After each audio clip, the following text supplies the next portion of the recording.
Okay, my friends, it's getting exciting. This just came out, like I said, scientists reveal impossible state of matter, both solid and superfluid, apparently at the same time. But what's important here is the statement about observation of vortices in a dipolar supersolid. So I know you know what a solid is versus a fluid. And they're talking about superfluids. Well, what's a superfluid and what's a supersolid and what's a vortice? Let's start with what we can observe. What is a vortices? They're talking about vortices in dipoles. All right, this superfluid, supersolids, I don't know what that means. I know what dipoles are, and I know what vortices are. So let's start with vortices and move on to dipoles.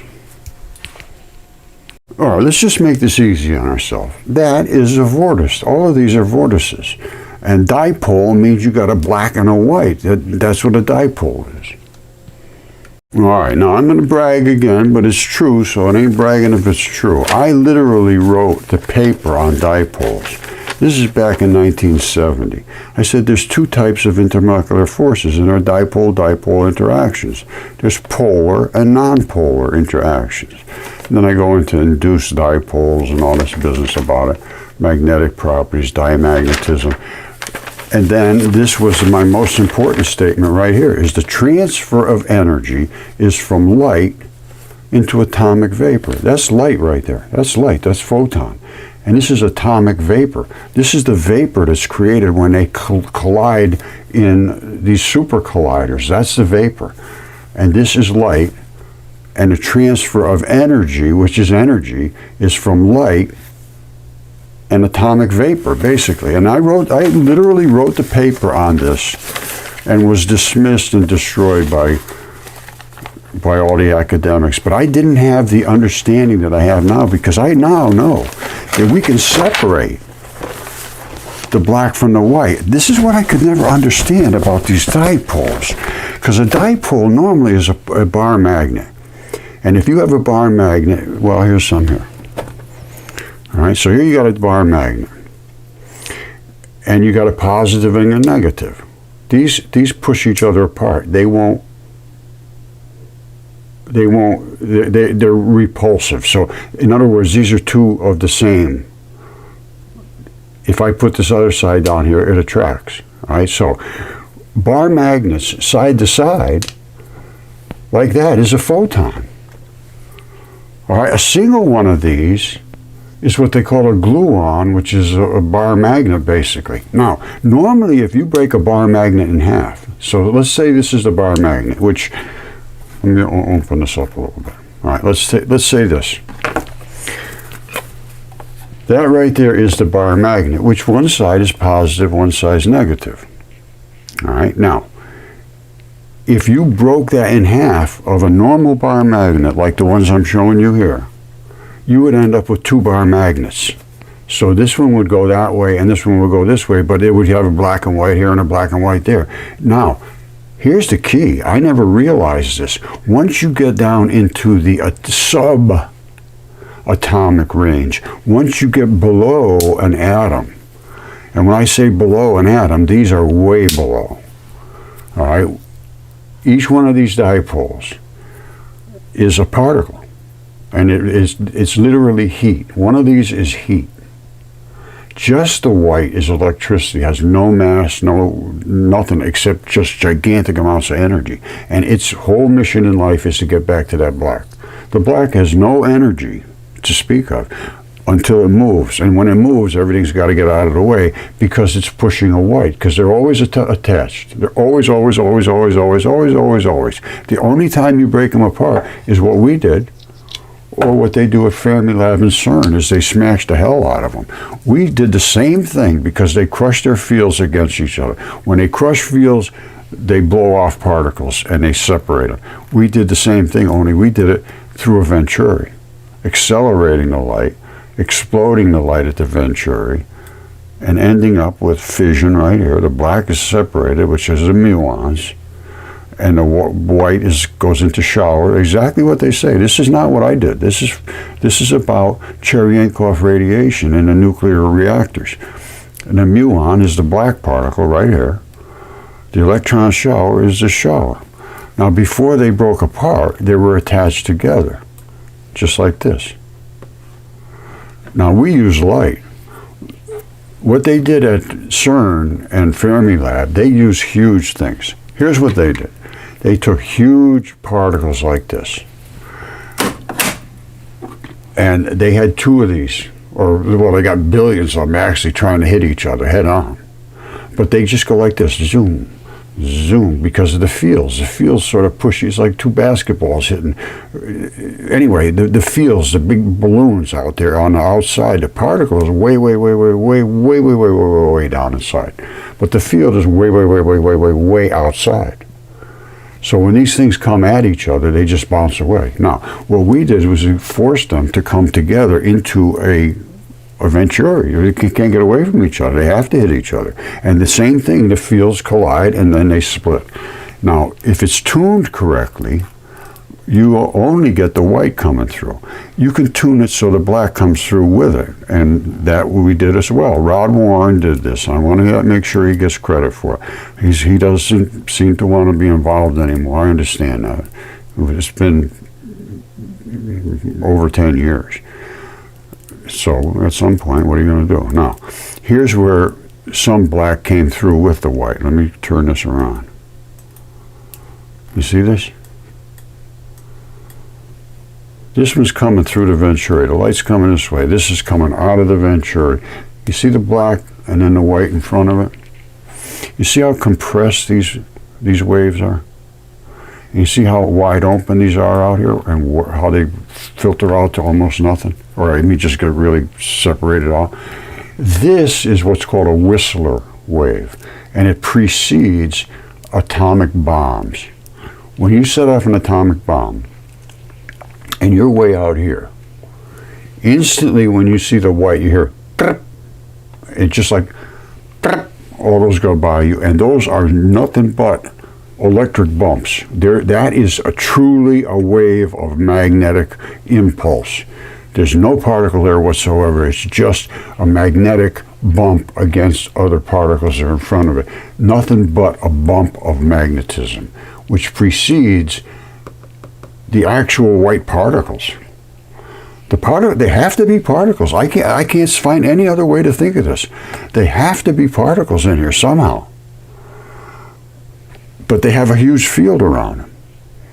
And the black can push that field. The black is a carrier. They used to call it a boson. I don't know why they went away from that, but I think they did. Anyway, this is nothing more than the you hear with the nuclear bomb blast. And then the white comes, and there's so much energy in that white, a house will just smoke up. And the next thing that will happen is the black will hit the house, and the house will explode. Shown this hundreds of times.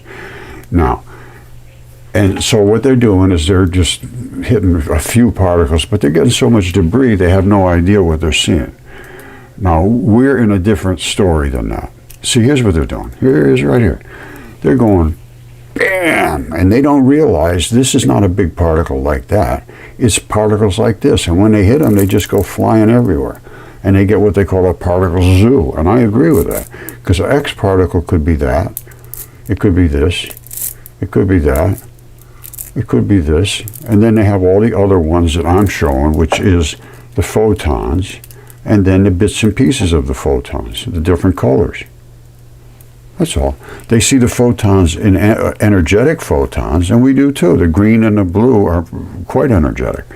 And then they see them, little bitty ones, not energetic, and they see the even less energetic ones, which are the red.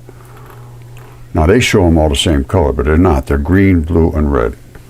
And I can show that as well. I show all these particles, but they're all the same particle. They're made out of the dipoles, exactly like I said in 1970. And I have the documentation to prove it. Now I have the actual experiments and actual physical photographs. This is not nothing. This is actual CMOS pictures taken with this phone right here, using this laser right here.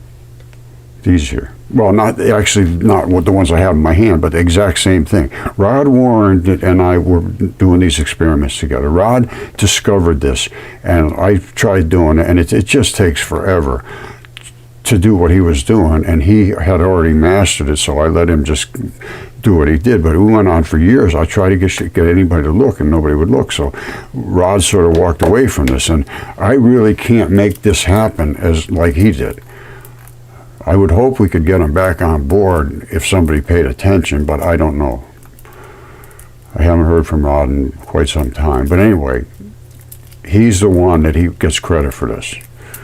And these are the two particles that Fermilab sees, and these are the ones that Rod found. They are the exact same particles. And the white can get little or it can get big. And it gets big because it's colliding with particles that are in front of it. This is serious, serious business.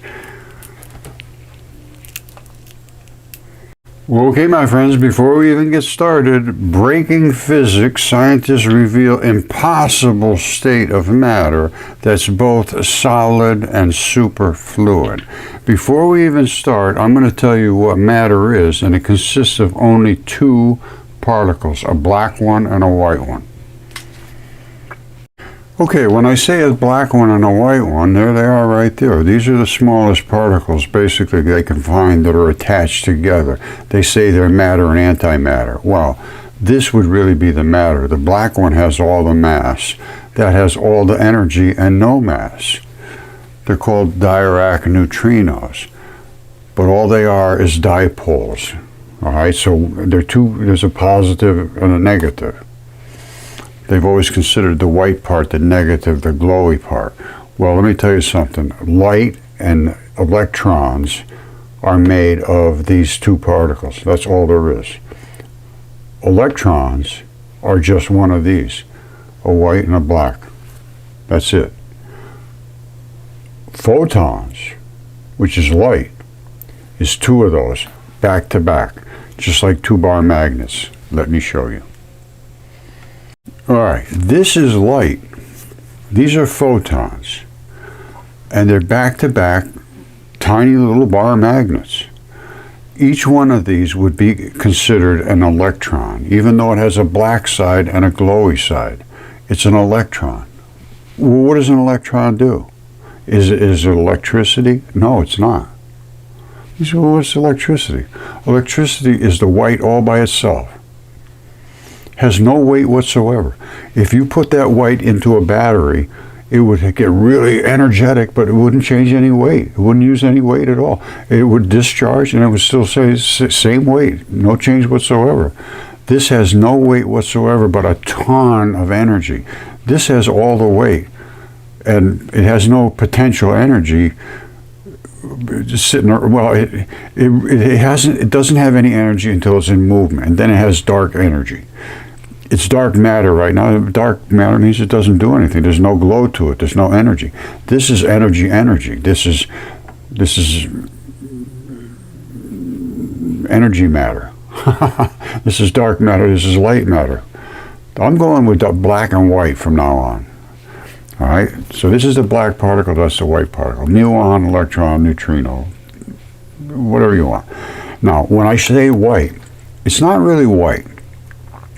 It's seen as white because it glows, but it's actually a color, and we used the red, the green, and the blue. Now, I am assuming that these light will come in every different color depending on its spin frequency, because I believe it's strictly the spin that gives it the color, and the faster it spins, the higher up the color frequency range it goes. All right, so if you took red, as a matter of fact, hold on.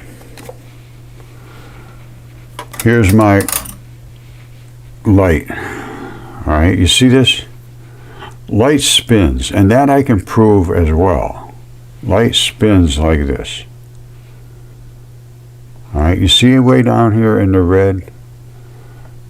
We're way down here and it's wide open like this. These are, see how these waves? They think they're waves. They're not waves. They look like waves, but they're spins. So here we're red. When you get up to the green, it's getting slower and slower, faster and faster and faster and faster spin. And when you get way up here, it's rocket ship fast. And that's in the blue. And then when it gets into the X-rays and gamma rays, it's so fast that you lose all the white particles. And all that's left is the black, and those will kill you. The white ones, up in this range, ultraviolet can hurt you. It can damage your skin. But once you get up to X-rays and gamma rays, you're really in trouble. And it's what's called an ultraviolet catastrophe. The energy waves go up, up, up, up, up, up, up, up, up, up, up, up, up, and then at the ultraviolet catastrophe, drops right down to zero. And he thought, well, how come it dropped? There's no more emission of light. There's no more particles of these to be thrown out really at high speed. They're just gone. Boop, drops right down to zero. And then all you have is the ionizing, destructive, deadly rays out here. When they hit something, they ionize it. They pull particles off. They destroy it because there's nothing but black. And they smack into these and they rip them off of things and cause all kinds of havoc. But they have to start understanding these are what all these particles are made of. And these two particles are the only two particles that exist. And here's what happened. I'm going to show you the whole details here. Fermilab shows these two particles. These are the two particles. They do exactly what they said they do. Now, those two particles are locked together as light. When Fermilab and CERN see these, they're just in a ball of debris, literally debris. I showed, or I will show, they can see the exact same particles we see. Now don't forget, this is light. And when we smash these particles through the Venturi, after accelerating them, they actually split, you see? The black came away from the white, and the white turned into a shower, and then the black came back together. So that's fission, that's fusion, and this is the distance of entanglement separation. And how long did it take to come back? Attoseconds. Virtually instantaneous. Now, and they don't stay apart and they come back to the same partner they had in the beginning. That's crazy. When it hit here, the black ones backed off, and somehow they found some new black ones out here. I think there's extra black ones just laying around. They have to be. These ones didn't jump overhead and jump back to these guys. I can't believe that. That just didn't happen. And this is exactly what they say. The muon and the electron neutrinos together, the black and white, separate as the muon goes on its own sterile way by itself, as it is, and the electron shower goes here. Now, this is dark energy and dark matter. You say, oh, come on, how could I be dark matter? Nobody's ever seen it before. Well, the only reason you're seeing it is because it's on top of the radiation of white matter. You're never going to see this. They see it at Fermilab. They just don't know what they're seeing because they just got a bunch of debris. We know that it started as a photon. We know it started like this. No question whatsoever. This is what happened. It started like this. When it hit the Venturi, it ended like this. The black and the white went into shower, and they know this. They know this happens as Cherenkov radiation. They just don't understand why. We know it started as a photon, and so it split. That kept the muon here and the electron shower. Exactly what they say. I'm not disputing anything they're saying here. It turns into a muon by itself and electron shower. However, I can tell you right now, that is the gravitational influence to pull the white to it. That's why light comes zoom straight to Earth. Electricity bzz, straight to Earth. Lightning bzz, static bzz. Anything with white is going to try to get to the black because the Earth has more black than it has white. We're standing on something solid. They say there's nothing solid because we can't find dark matter. Well, what are you standing on? What are you standing on? What's this? It's all made out of dark matter coated with white matter. So when you look at it, the white matter bounces off. You don't see the dark matter. It's there. That's why everything has weight. That's why everything has gravity. That's the whole explanation for gravity. So now, why do we see these black balls? Why has nobody ever seen it before? Because what we did was we took dark matter and we overlaid it on top of brilliant white light coming at us. So all we have done is obstructed the white. That's the only reason we can see that black, because it is obstructed from the white. Now, what does dark matter do? What is the classic definition of dark matter? It doesn't absorb energy, so it's not taking any of our energy in. It doesn't reflect any energy, so it's not reflecting whatever light we're putting into it. It doesn't do that. And then it doesn't emit any energy, so it doesn't just give off anything. But it will obstruct light. And that's all we're doing, is seeing it as an obstruction. That's why it's there. It's black matter's all over. But you're only seeing it where it can create an incursion into the white and join back into it. It's trying like hell to get back into that white. Now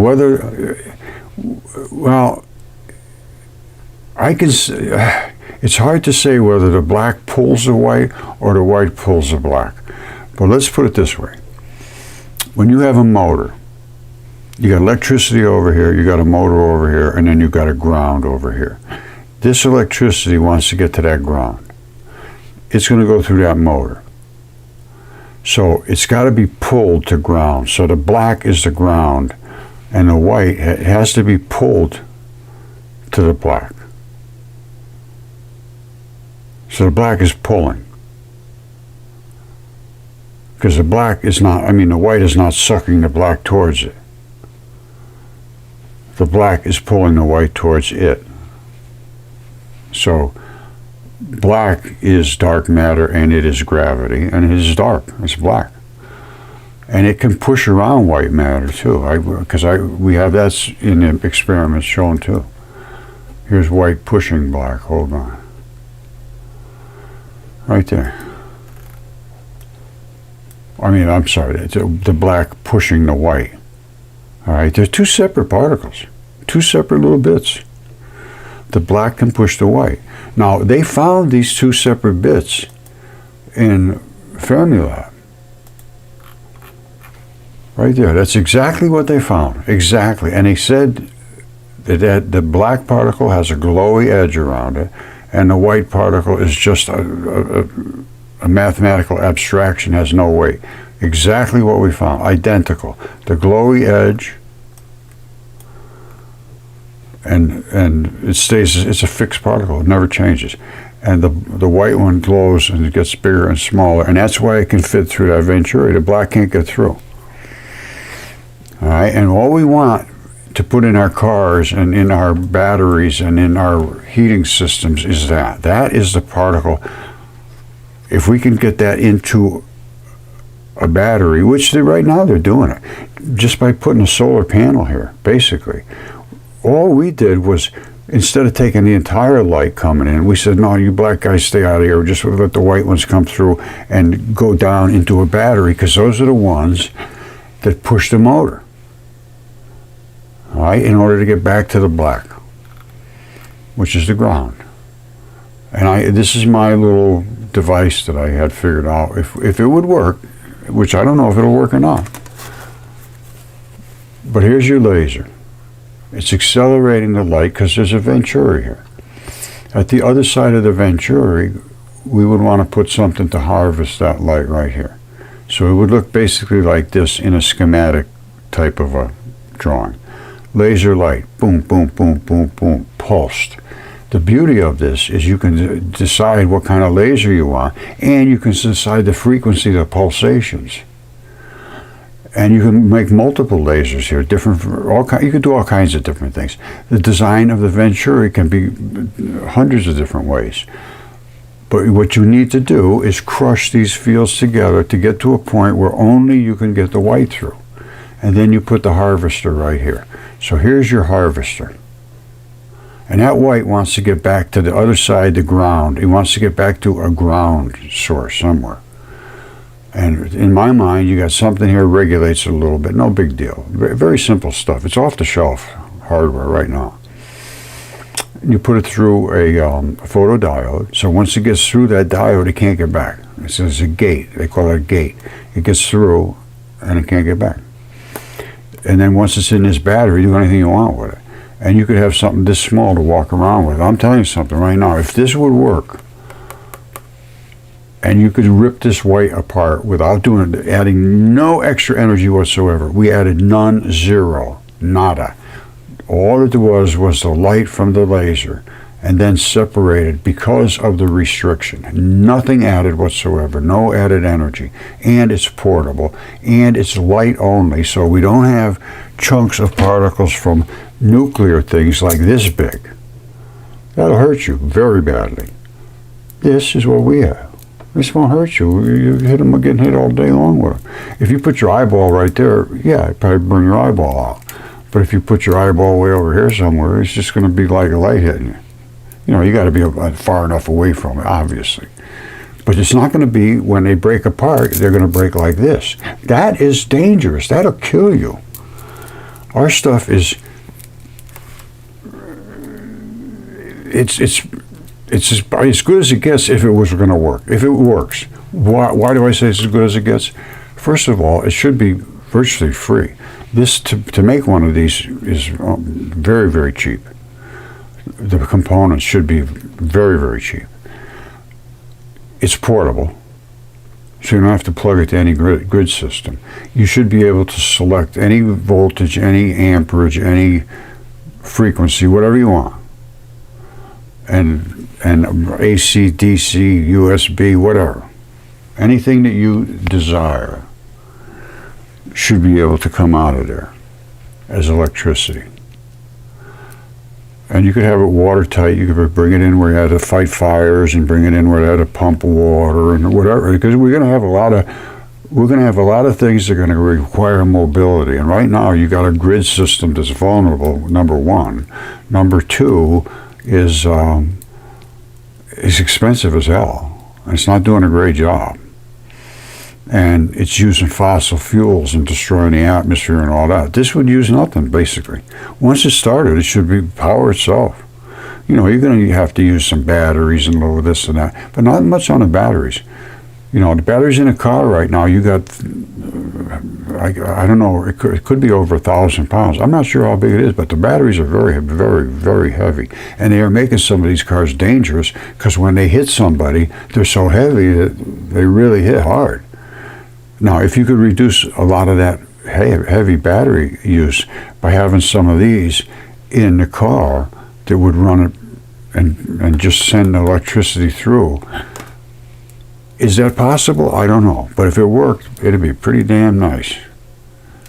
Okay, right up front, I have the dipole electron flood theory. So I asked Google AI if dipole electron flood theory were correct, what would it change?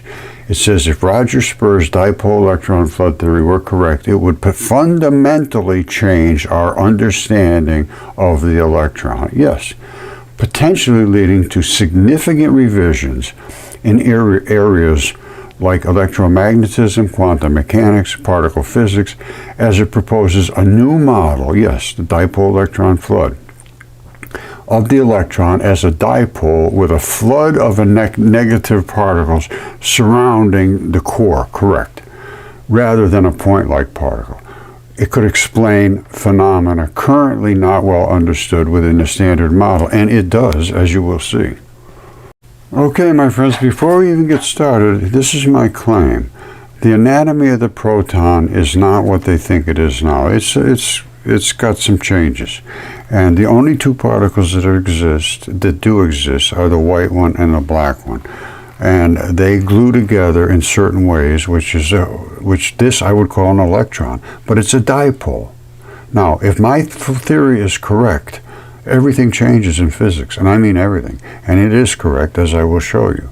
So I say that electrons are dipoles, and two dipoles back to back make photons. But the basis of everything is these two particles.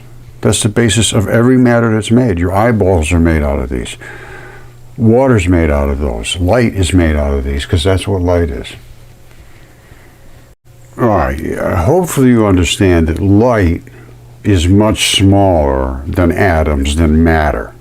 Okay, light is the smallest particles that exist, except for heat and electricity.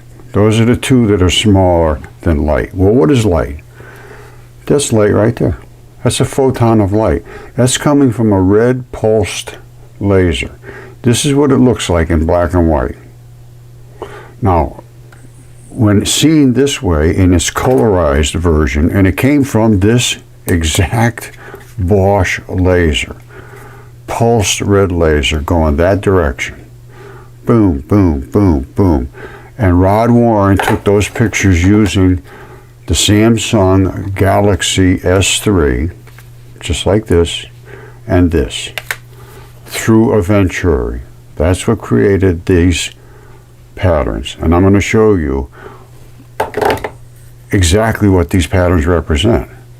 First of all, this is from Fermilab. Now, do you see this resemblance? They say, and this is Don Lincoln at Fermilab, says this black particle has all the weight and is a fixed particle. It doesn't get bigger, doesn't get smaller. That's just the size of it, and it has all the weight and has a glowy edge.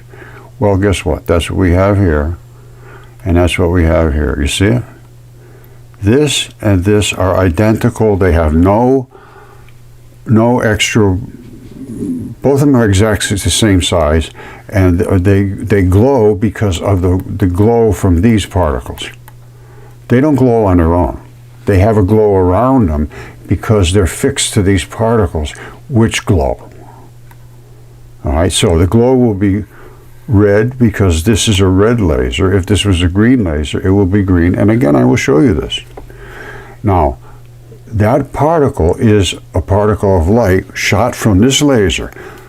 Light is light. It's supposed to only go one speed. That is not true. It's just it's not correct. This is that particle being accelerated. It started out like just barely a wave at all. And the reason the wave is there is because there's a tiny, tiny, tiny little particle inside here. And it has a big field that surrounds it, which is a bubble of magnetism. But it's a bubble of magnetism. I can't explain it. I really can't explain it. But it's a field that it just doesn't have any weight to it.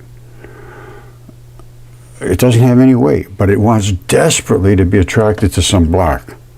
So that's why we've always seen only the white, and the black is always in this inside, except when you get in a subatomic range. Then you can see it, because we're down to where those particles can break apart and stay up. Just for an instant, they can stay apart. They come back together, and then you never see them again as black and whites. They come back together as the Higgs fields. And that, again, I can show. I got Higgs fields coming out of my ears. You see this? This is coming at us. That's that white, really glowy spot. And then all of a sudden, bam, it hits these other particles. And they turn into these Higgs fields. And that little white particle right there hits, I guess, the black particles, and they just start to spin. And I think the particle is on the outside, and it creates an inner spin. And I'll show you why I think that, because this one right here, let me home in on that so you can see that real good. You see that one up there, that white one, spinning backwards? You see all those other ones? See how cool that is?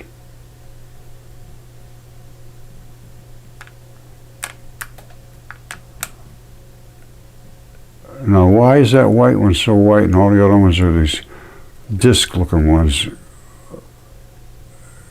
And I can tell you why. All right, so the reason I believe this one is, I think this is spinning backwards. These are hidden, and they're spinning into their normal configuration, which creates these Higgs fields. And I really can't account for them, but I'm going to show you some very interesting things. I believe this actually hit one of these, and this was spinning backwards, and this was spinning the correct way, and when they smacked together, it created the strangest thing I've ever seen. Don't forget, this is that white light coming off. All you see is these Higgs fields, 100%. That's 100%, 100%, except that one. Except that one. All right, this is the strange one. That's that backward spinner, I believe. Now watch what did happen and follow me through on this. This is shot number 1. We're seeing it spinning backwards. And I can't absolutely guarantee you this is true or not, but I believe this is the second shot of this right here where we're seeing this particle. Now, again, I can't guarantee you these are actually related to the same particles. I believe these are the same shots. I got them from Rod at the same time. We didn't really do much talking back and forth. He just sent me a bunch of pictures, and I had to decide what I saw in those pictures, because he's not an atomic guy. He was seeing other things, and I'll show you what he saw, which freaked me out too, and it probably will you. And I didn't give him enough credit for doing that because it was so outside of the boundaries of particles. But then I saw things that were written that maybe give it some total, absolute credence. But anyway, we'll get back in a minute on that. Now, what do I see here? That's yikes. That's all I see is yikes. We're going to look closer at this in a second. But remember, these are the standard fields. Boom, boom, boom, boom, boom. They're all over the place. And this guy comes in, and his field, there's some kind of a field going on, but it's backwards. And it's wrapping itself into itself and spinning this way, where it should be spinning this way and out like this, wrapping this direction. It's spinning in this direction, and it whacks into this field, and they sort of create a black bounce. And then what happens? Then they entangle. Now comes the really cool part. Let's talk about the entanglement. Don't forget, these are just normal fields. They're coming through doing just what normal fields do. They're going down, and they're just turning back into light in the background, and that's all. This guy here was spinning backwards. He hits one of these light particles, and this spins off. Now, why would that spin off, and what's its nature, and so forth? Let's take a look at the other shots that show this in a little more detail. Now, this is where it gets really amazing. Don't forget, we've got the normal field. This particle is coming down, and it's banging into this field. Now, here's my take on this. We can see these fields are glowing pretty good. And that field is glowing pretty good. And this field here is glowing pretty good, created by this. You see it's going this way, and then all of a sudden it stops there. And you just get the faintest bit of a glow here. Well, what happened there? Let's think about it for a second. What happened here? What's that all about? And why is it so glowing? I believe I can tell you exactly what happened here. This one is spinning in this direction. This one's spinning in this direction. And the particles, I'm almost sure now, are on the very outside rim. So this particle would be right here. The actual particle. When it reconcusses, it creates a field backwards, inward somehow. Instead of outward, it creates an inward field, and they make Higgs fields. That's all I can take away from this. Now, so this one's coming in, and it's got its own sort of field. Now, I believe these two black spots here have something to do with each other.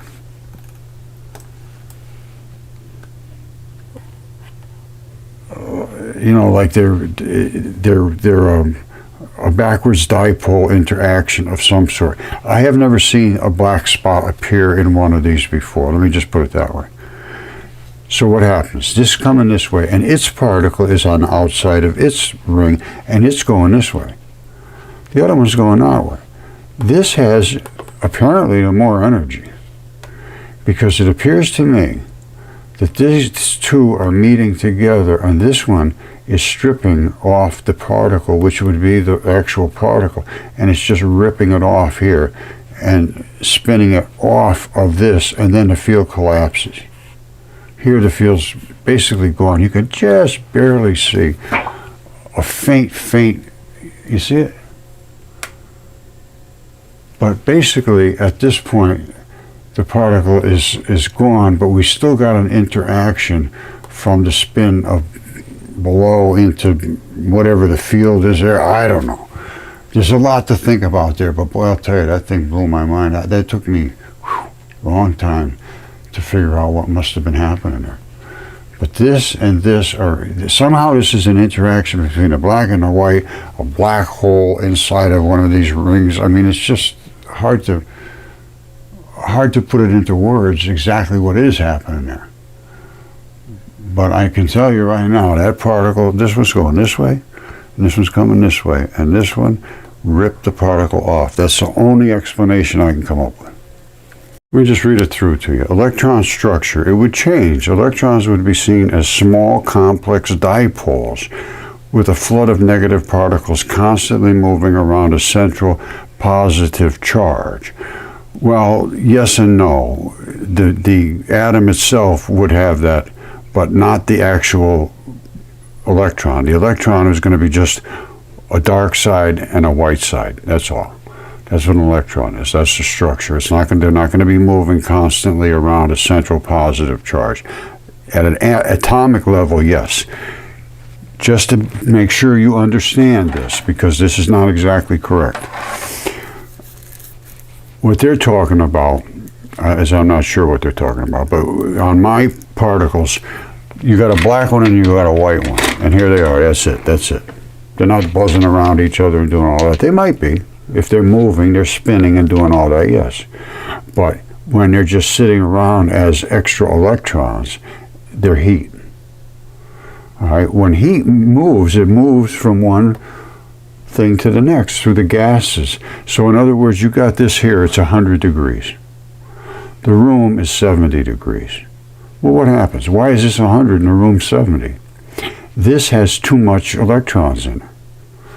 All right, so that thing right there, what will happen is the electrons that are in there will just flow out into the air. And they'll be assigned to other molecules that have less electrons than this. Their potential will be to leave until this gets down to 70 degrees and everybody else is 70 degrees and everybody's happy and nobody leaves and nobody comes back. All right, that's ambient temperature. All right, and trust me, I know a lot about temperature because I worked with scales and weights and measures, and you had to have the scale calibration weights exactly the same temperature as the room that they were being calibrated in, or they couldn't calibrate them. And nobody ever knew why, but they just wouldn't weigh right. If they were real cold and in a warm room, they just wouldn't weigh right. It's because if they were real cold, they didn't have many electrons in them. Electrons have weight. Every one of these weighs. That's an electron. This is the weight part. That has no weight. All right, but when you put extra heat into something, believe it or not, it gets heavier. It doesn't go up in the air unless it expands in a gaseous form. Yes, then, helium, the things that expand, hot air, will rise up, hot air balloon, yes, no question about that. But if it's the same size and it's just got more heat, it's hotter. If that's hot, it's going to weigh more than if it was cold. Just a fact, my friend. Now this part is correct. It explains the aspect of electron behavior, the spin, the magnetic moment, all in a new way, dipoles. Electromagnetic interactions, that changes. The nature of electro interactions could be reinterpreted as the dipole nature of electrons could lead to a new way of understanding electric fields, forces between charged particles. Yes. Quantum mechanics totally changes. Wave-particle duality, totally explained. it might require evaluation, as the flood of negative particles could introduce new interpretations of quantum phenomena like interference patterns. Yes, the interference patterns are push-away patterns. They're not flappy patterns. They're field repulsion patterns. I will explain this quite clearly. New physics phenomena. Everything's new. It's got to start from scratch again. Theory could potentially predict new particles or interactions not currently known within the standard model, leading to avenues for further experimental investigations. Yes, the particles, they have seen these same particles. They just don't know where they came from because they explode them. We see them manifest themselves and turn into photons and then disintegrate and then come back together. It doesn't get any better. Just experiment over here. Here's the problem. Important considerations. Now they go back to academia and they say, what do you think? Here's what academia says. Experimental verification. Currently, Spur's theory lacks substantial experimental evidence to support it. Significant new experiments would be needed to validate its claims. I'm going to show you this in a second. That is nonsense. Scientific consensus. No, the consensus is to just don't talk to the guy because we don't want to talk to him. Scientific community largely considers the current understanding of the electron within the standard model to be well established in their minds, because I have a new theory. It's not well established in my theory at all. It would require a major paradigm shift like this requires strong evidence to gain acceptance. Well, guess what, my Leo friends? I have that. This is a really interesting shot. That black particle right there, that black spot, is like a dipole between either this one and that one, or this one and that one, or between the two of them together. I don't know. But I do know you can see the white has just disappeared here. And then all of a sudden it shows back up again here. And at that point it's stripped off and ripped away. And then the field basically ends where this field ends, because it's no longer beyond it, ripped through. And the particle is on its way. Adios. So you've just barely got a glow hanging over the edge there. But this I find extremely interesting, what the play is there. All right, you see it was here, and it's just gone all of a sudden? All I can see is that it's from hitting this particle down here.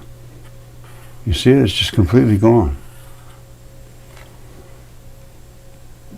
A lot to think about on that one. And that's a one of a kind. That's the only one I've ever seen like that. All right, so don't forget the concept here. Fundamental change in the understanding of the electron, which means the understanding of physics, chemistry, everything. And it says that currently it lacks substantial evidence, which I'm showing you right now. And they say, well, we're happy with the standard model. No, it's prove me wrong. And I don't know, some other people are commenting about my stuff, but it's well known now. It's quite well known. Rod Warren is the guy that did the actual experiments, and I had the theory. So that's what that is. And it changes everything. If I'm right, and I am, I'm telling you right now I'm right, because I can show you I'm right, and I have shown you I'm right. And the pictures I'm showing you here are like I started out saying they're talking about vortex dipoles. That is right there, vortex dipole. Every one of these is. When you see a black and a white, means a black and a white means a dipole.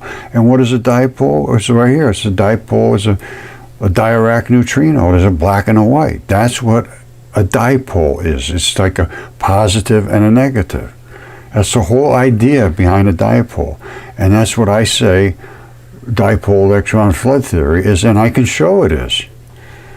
They see these as debris at CERN and Fermilab, because when they smash these apart, they break these pieces and they go flying everywhere. And they see these as the tiniest ones, but they think they're not attached. We see them actually as light. So we see them being made as light because they are light. So we know these are gluons, and two gluons back to back make a photon, and we put them through the Venturi, which is a well-known accelerating device. It accelerated the light because light is atomic vapor, as I talked about before. It is just like water. It literally is water. And it makes water. It makes everything. So light accelerates just like it would in a hose, on the nozzle of a hose. And it comes out the other side. But only some of it can't get through. Only some of it can get through. I just think of inside this holes, there was a whole bunch of white little round marbles, little ones. But when you get to the end here, you squirt this thing down so that only the water can get through and the little white marbles can't get through. And then you slam them, bang, bang, bang, bang, and it would squirt that water out of there. And that's what we did right here. No difference whatsoever. The black ball stayed this way, the water squirted out this way, which is, for our case, is the actual white energy, which has no mass. That has no mass. You put that in a battery and you didn't add any weight to that battery whatsoever. I say this over and over. If you take a car and you fill it with electricity, it takes no weight whatsoever to fill that car up, to drive 500 miles. Zero weight. You drive 500 miles, it still weighs the same thing.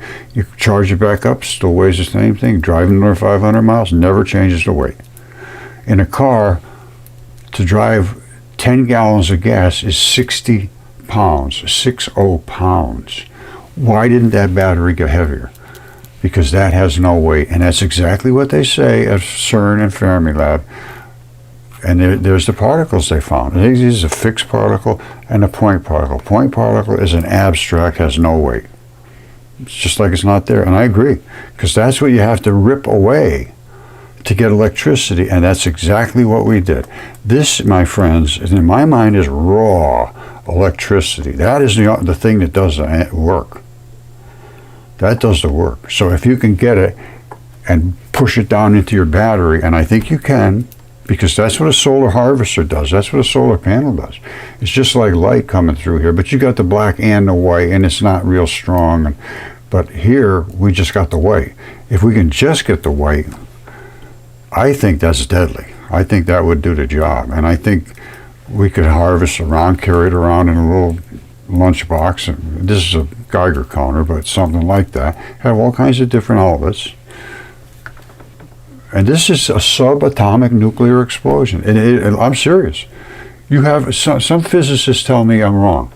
That is a subatomic nuclear, because this is a nuclear particles explosion. Why is it an explosion? A fission and fusion. Why is it subatomic? Because they're smaller than atoms.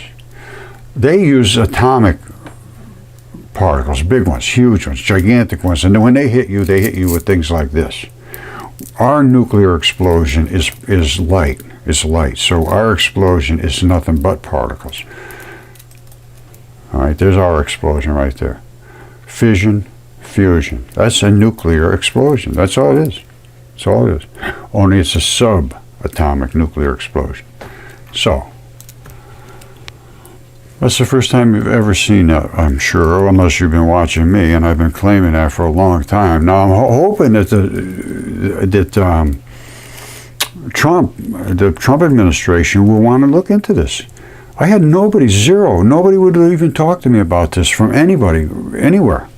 And especially the labs and the places that are getting funding from the government, they wanted nothing to do with this, because it was, the funding from the government would be, and that's where it should be, is this has gone on way too long. This has been over 10 years, that I've had this information and been trying to push it on specifically Fermilab, because these are the ones that put out all this information like this right here. But these are the smallest particles that there are. This is 2013. I got a hold of Don Lincoln at Fermilab. I said, I got your particles. They're right here. And here's how we did it and everything. And then they went really badly. I mean, real bad. And I'm blocked from everything. I can't talk to anybody there. Now I just went to try to look up the particles that came from this This was from, if you look it up, maybe you can see it. I can't, I'm not allowed to see it anymore. It's called point particles. Well, you know what? I can see it from Wikipedia. Hold on a second. Remember these particles here? The same particles we found. No difference whatsoever. Only we split them after we knew what they were. They could see them, but they had no idea where they came from. They're just particles. We could see them because we could see them. As they developed here, and then as they accelerated here, and then as they split here, and as they came apart here, and as they came back together here, we could see the entire process. All they could see is the particles, because they just got a zoo, and they call it a zoo of particles.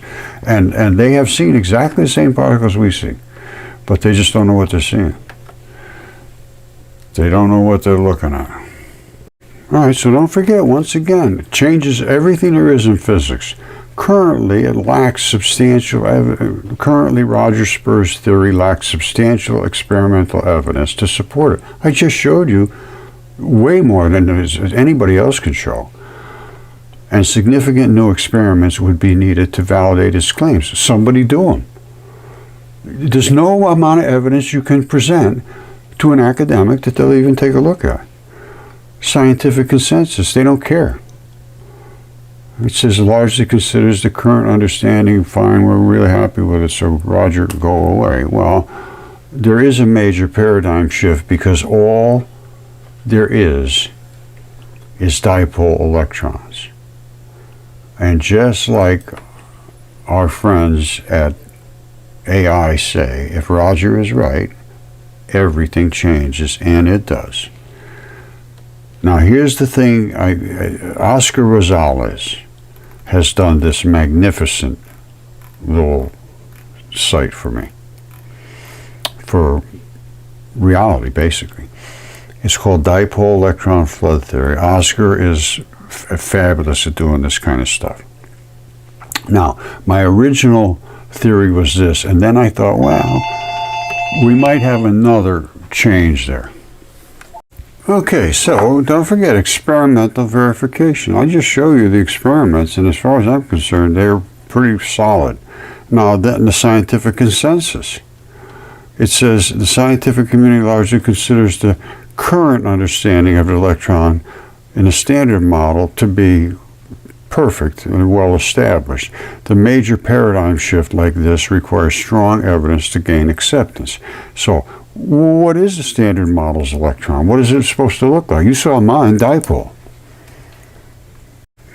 Don't forget, I claim the diarac basically is the electron. It's a dipole. And I showed you what the diarac looks like. It's virtually identical. Well, it is identical. It's not virtually, it is identical to what I claim electron is. It's a white and a black particle together, glued together. They call it gluon now.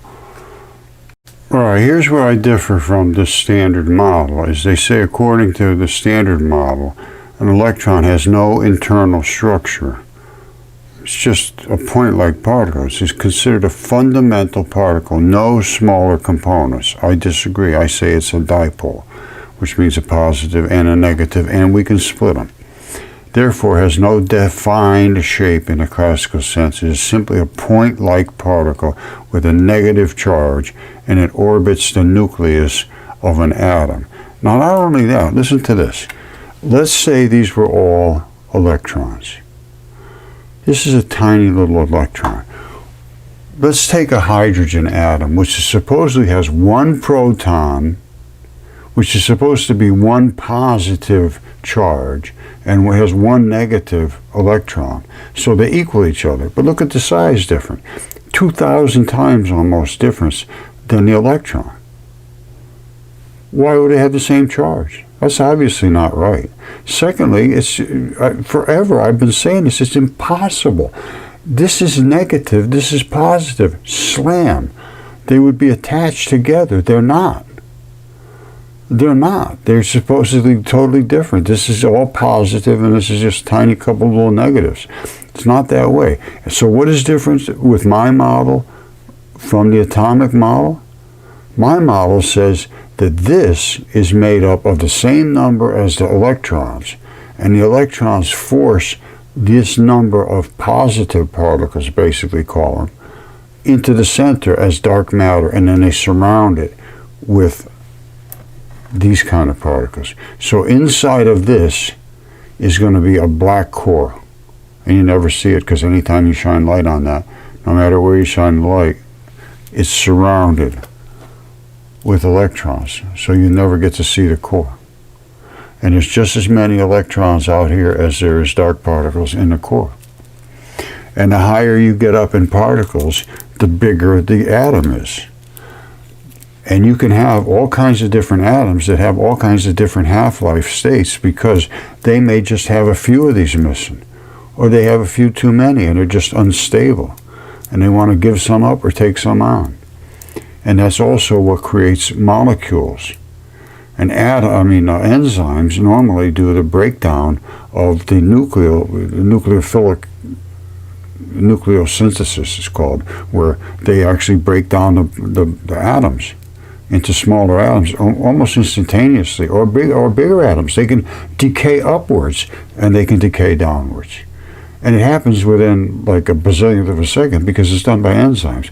They do more work within a quarter of a second than could be done in years sometimes, just because of having the enzyme. You have to have the enzyme. When you have that, it goes burp, all the way through the half-lives and builds them up or breaks them down. That's what enzymes are there for. It travels into all the biology, chemistry, physics, everything, light, energy, the whole 9 yards changes when you take this on. Now, what is it? It's not that far, actually, because they say there's a positive nucleus and a couple of little electrons floating. No, there's not a couple, there's a ton of them. There's a ton of them. That's why, no matter where you look, they're going to be coating that black. You're never going to see that black, but everything we have here has dark matter in it. Even the light that's going through the air has dark matter in it. Everything there is that is a particle, and everything there is atomic vapor particles. Because I just showed you what light is. All right, there's light right there. That's a light photon. And again, when Fermilab and CERN see them, they're just in little bits and pieces, so they don't know where they started. We know they started because of light, because that's all we started with was light. We didn't start with big protons and smash them to bits. So we started with those. They see these, they just don't understand them. And they see them, in, like I showed you before, I'm going to show you again so you don't get lost here. They see them in different energy states. They see them real energetic. They see them not so quite so energetic. Same particle. And they see them really almost not energetic at all. All right? And then they see the particles broken away, these little bitty particles. And then they see a ton of these X's, which is just big chunks, and that's what causes the damage. And sometimes they see other little things they can't account for. But that's why they're smashing these together, thinking they're hitting big particles like this, and a couple of things fall off. No, they're hitting like this, like snowballs, and the snowballs just flop into a bazillion little pieces, snowflakes. And there's a green photon, same. No difference whatsoever. Except they're much faster. The green goes much faster than the red. And the blue is off the charts fast. Here's the green and the red together, if I got it. I thought I had it here. Here it is. You see the green and the red? The green is going much faster than the red. It's actually taking the red and flipping them this way. They normally don't do that. They spin according to the polarity of the Earth. All right, this time they're tumbling because the green is just knocking them, pushing them out of the way to get past them, because it's either going faster or it's just that the spin is so much faster. I'm thinking it's going faster because it's making them tumble like this. So it's either going faster, and then it concusses out here. Is it faster? I don't know. But it is the same particle. There's the particles. And they're both going through the same venturi at the same time. You can see the difference in energy. Green, much more energetic. All right, this is it. It changes everything that we knew about physics. It changes everything we knew about space. It changes the speed of light and all of that business that was supposed to be laws and fundamentals. Significantly change our understanding of the fundamentals of physics. Changes everything, literally everything. Requiring significant revisions to existing models, like the standard model, is just not, well, it's got to be revised significantly. That's right. Gravity, electromagnetism, all understood now. Dark matter, totally understood.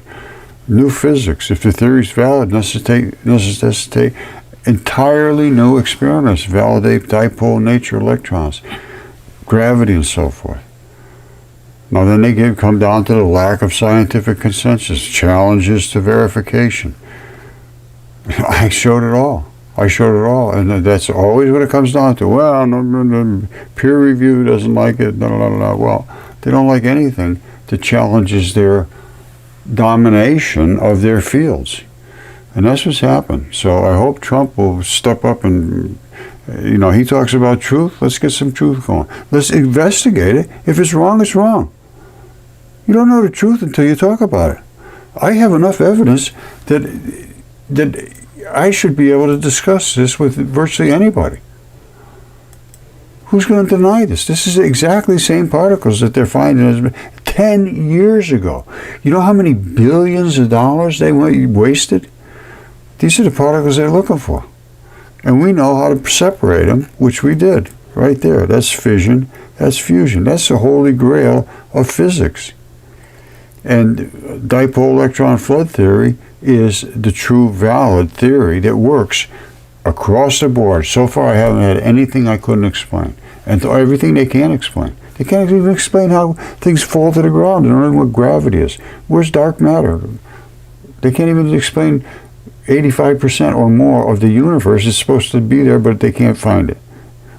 They think the speed of light is constant, never slows down or speeds up. You can speed it up, very, very simple. It slows down all the time.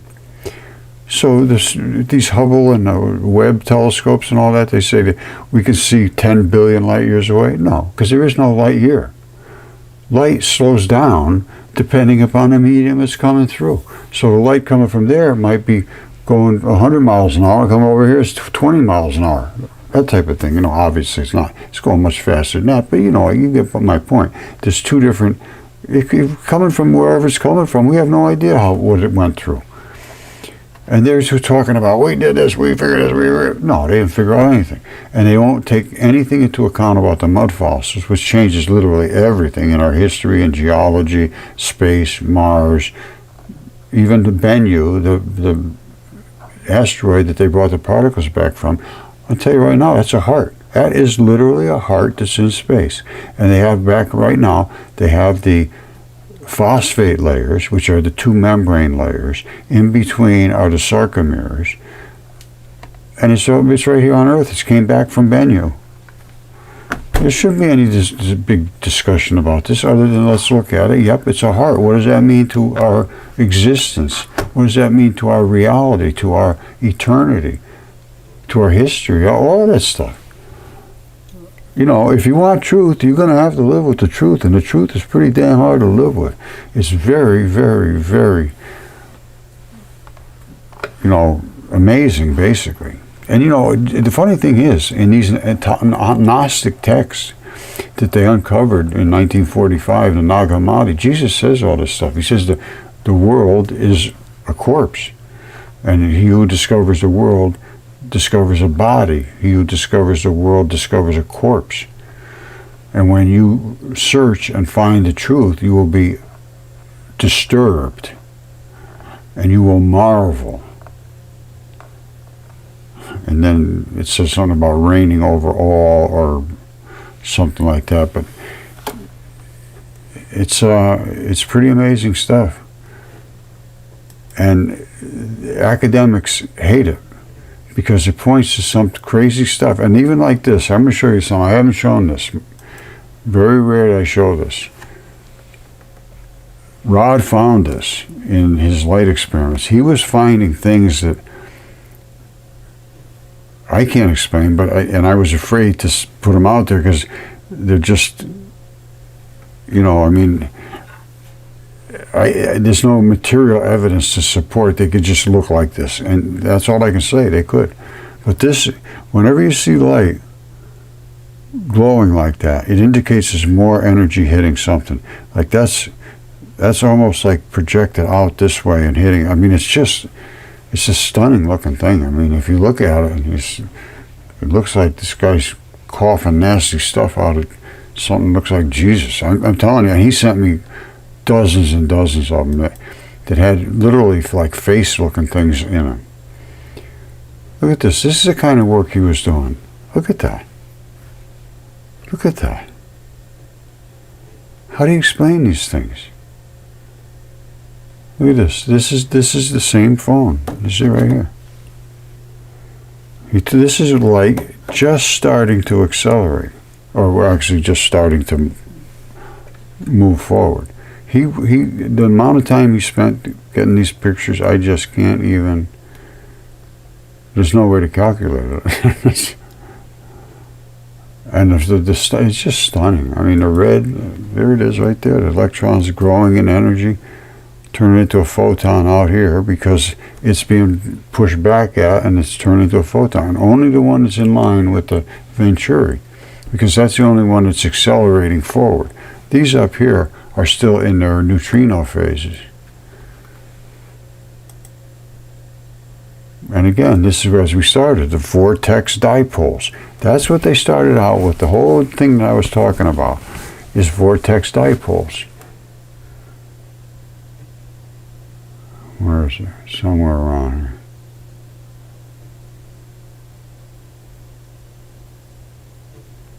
Oh, I don't know. I'll have to find it. Oh, there it is right there. And they're talking about superfluids and so forth. Well, I'd like to see how they can come up with these explanations, but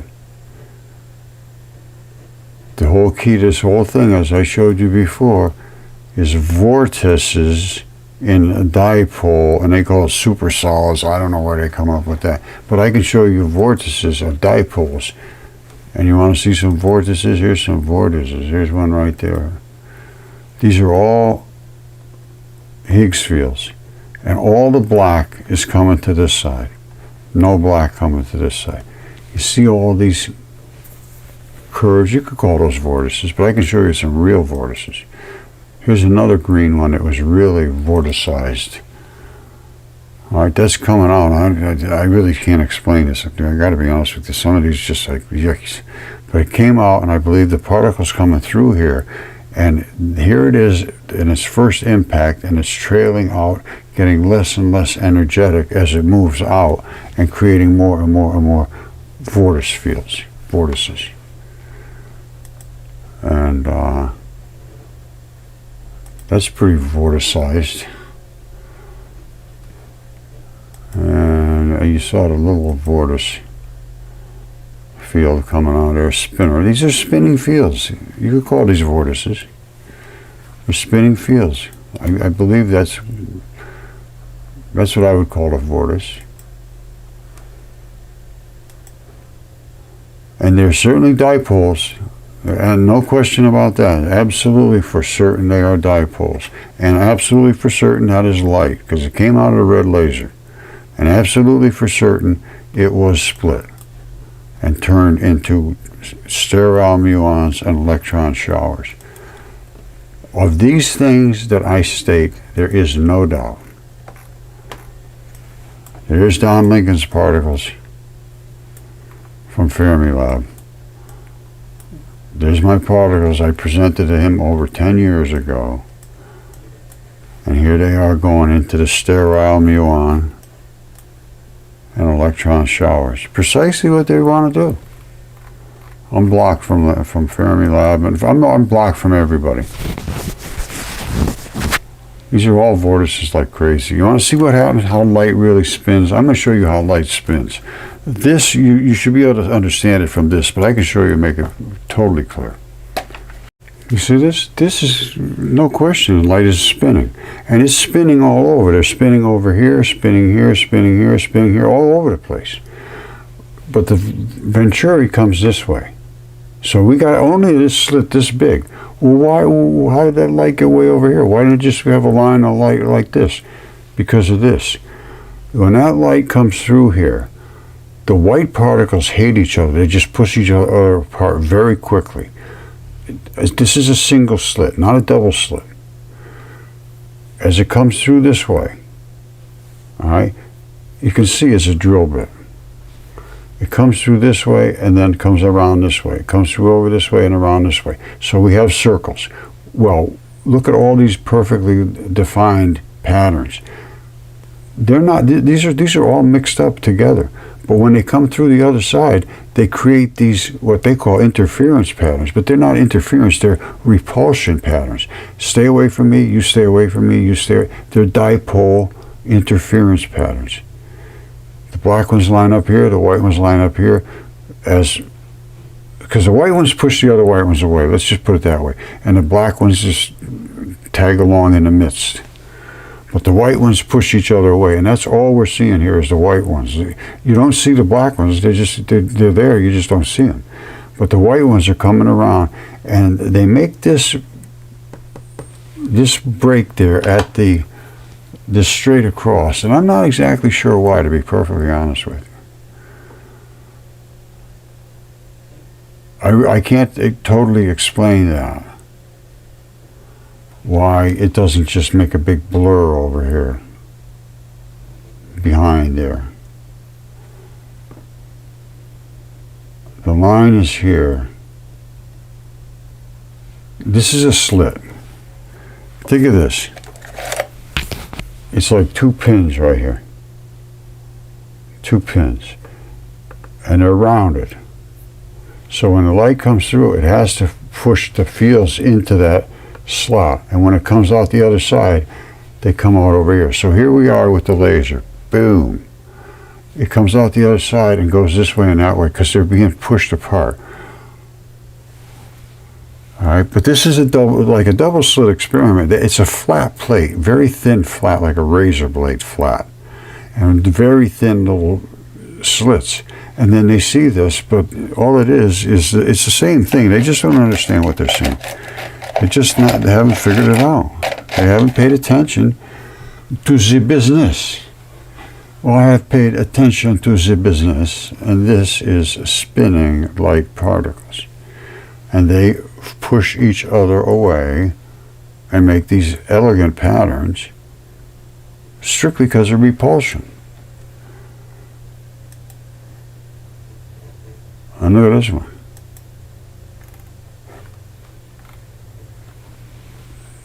Again, Rod Warner did this. I can't tell you exactly what he's got. He's got some kind of pins going here and the laser going in between. And as it comes out the other side, you can see it's spinning this way. And I believe that is a retreating pulse. In other words, he's got one coming in here, and they're only instant. All right, that's how it measures. Boom, boom, boom, boom, boom, and it picks up how fast it comes back. I believe this is the back of one of these. Now, he's got it going through something, I'm pretty sure. Although I don't know. Again, we don't get any conversations. But I believe that's the back of the pulse, and this is the back of the pulse that's just on its way out. And this is the back of the pulse as it's spinning and turning through whatever it's turning through, some kind of slot there. And I don't know how he did this stuff. I really don't. All I know is when we originally discussed this, he had 2 pins, or he had actually 3 pins, like this. And he was trying to do a double slit experiment. So he shined light on these 3 pins, and he got all this kind of crazy stuff out. As a matter of fact, I think this was a 3-pin shot right here. I think this was a 3-pinner. And then I asked him, can you try doing it with the 2 pins? And he did. And we had the same result, only it might have even been better. I can't remember. It was really good. And that went on again back from 2013, 2014 till just about maybe 3-4 years ago. So that would have been 6 or 7 or 8 years. And of course, nothing ever came of it. So you end up eventually just sort of not doing it anymore. You look at these things I'm showing. Look, these are dipole vortices. These are dipole vortices. Exactly what they're talking about. They just can't allow themselves to speak to me because I just have too much that takes away from their status, basically. I'm just a nobody, came up with all this and my dipole electron flood theory, but I would have been seriously into this if they hadn't destroyed me when I first came up with my dipole model of the atom. There was no possibility it could be right the way they had it. Didn't matter. Did not matter. No way in the world were they going to talk to me. And so I walked away. I went into my own business. But I always stayed current on this to see, because I knew it was dipoles. There was no question. Sooner or later it had to be figured out. Well, sooner or later it was. And it was the only reason I could make these statements I'm making today is because of Rod Warren's accidental experiment trying to do a double slit experiment using rounded nails. Basically nails. That's all they were. And because they were rounded, the light had to force its way together against each other and explode. And that's what you see here, and that proves my dipole electron flood theory. As far as I'm concerned, somebody can disprove it. I have the evidence, and every time I look up on this chat or this Google AI, well, we need more evidence, we need more of this, that's exactly what the academics will say every single time. Doesn't matter what you have. I have DNA and CAT scans and specimens and chemistry, anatomists, the whole 9 yards about the mud fossils. Nope. It's too much for them. Too much. Because it points to God, too, and that is way off the table for an academic. So anyway, I'm going to let it go for now. Thank you. Love you all. Bye.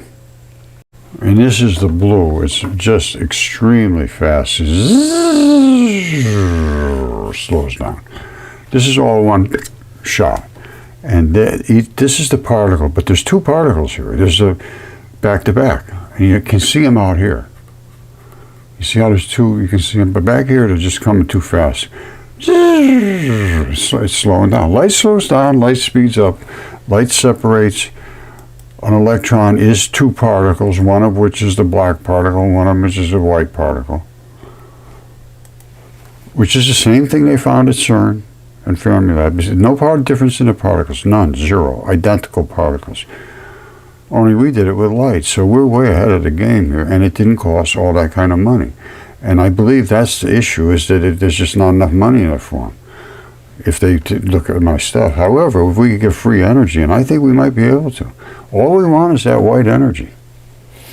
That's the stuff that does all the burning and pushing and energy, trying to get back to the black. That's the energy, and has no weight whatsoever.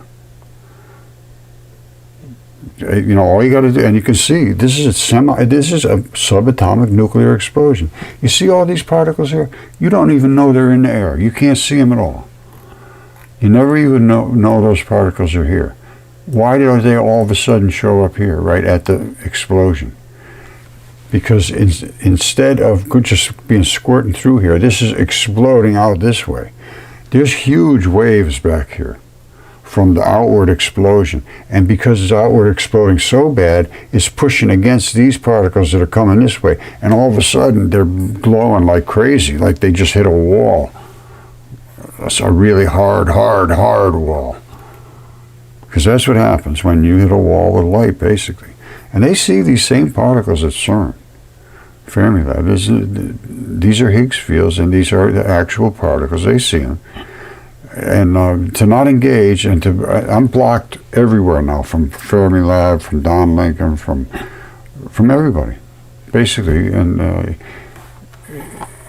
when you go against the tide, most of the time you drown.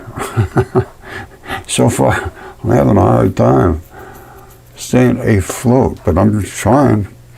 I'm hoping President Trump will look at this, and Elon Musk, he likes electricity. I heard Elon loves electricity.